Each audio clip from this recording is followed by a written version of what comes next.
Elisa, bom, primeiro, para quem está vendo esse mapa, lá em 1948, quando a ONU decidiu pela criação do Estado de Israel, inclusive presidido pelo Oswaldo Aranha, um diplomata brasileiro, a Palestina tinha uma ligação desse território da faixa de Gaza com a Cisjordânia, tinha uma fronteira entre os dois territórios. O que aconteceu é que nas sucessivas guerras que aconteceram desde então, Israel foi aumentando os seus territórios, os seus assentamentos. E eu vou circular aqui, inclusive, a Cisjordânia, professor, para ilustrar para o senhor aqui. Esse é o território da Cisjordânia. Perfeito. Os israelenses alegam que se eles não tivessem sido agredidos em guerras, eles teriam ficado nas áreas que a ONU cedeu para eles. Mas, de fato, houve muitas guerras, inclusive a questão de Jerusalém, por exemplo, que a comunidade internacional decidiu que ficaria sob tutela internacional. Isso nunca aconteceu. Então, a ONU tem culpa também. Na Guerra dos 6 Dias foi lá Israel e ocupou a porção ocidental de Jerusalém. E no primeiro mandato do Trump, ele mudou a embaixada dos Estados Unidos de Tel Aviv para Jerusalém, reconhecendo Jerusalém como capital de Israel. Inclusive, ele frisou isso ontem no encontro com Netanyahu.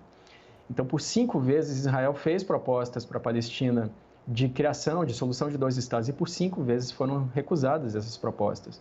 Então, na verdade, quando a gente analisa essa questão, é importante que as pessoas entendam que dentro de Israel existe uma população grande que é favorável a uma solução de 2 estados, mas os dois lados têm grupos extremos. Então, a autoridade palestina já tentou negociar a solução de 2 estados. Na década de 90, houve uma negociação com o então primeiro-ministro de Israel, Isaac Rabin, que foi morto por um extremista israelense que não aceitava a negociação de paz com a Palestina.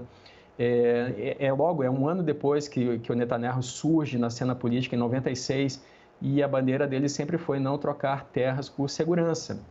Então, veja que é uma questão, o próprio Hamas também se opõe à existência de Israel. Então, nós temos grupos que têm posições dentro de um sistema político, posições mais extremadas. E qual é a gravidade das declarações do Trump ontem? Que, na verdade, ele disse que pensou nisso por um longo tempo, que ele perguntou para assessores, que todo mundo disse que era uma boa ideia. Ele disse que a faixa de Gaza é azarada, que as pessoas estão ali, vivem num local azarado, é a expressão que ele usou. Ele disse que pensou sobre isso. Então, quando a gente tenta interpretar a declaração dele, também é importante frisar que ele está meditando sobre essa questão há muitos meses, segundo ele mesmo, Elisa. Uhum.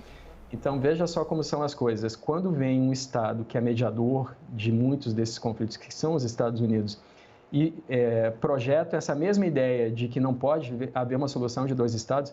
Inclusive, o Trump nomeou uma embaixadora para as Nações Unidas, que é a Elise Stefanik, e ela lá na ONU disse, olha, Israel tem direito bíblico àquela região da Cisjordânia. E eles perguntaram para ela, a senhora tem certeza? Vai reafirmar isso? Sim, eu vou reafirmar, é direito bíblico. Então, nós temos uma posição de um governo norte-americano que confronta o posicionamento de décadas dos Estados Unidos de solução por 2 estados, Elisa.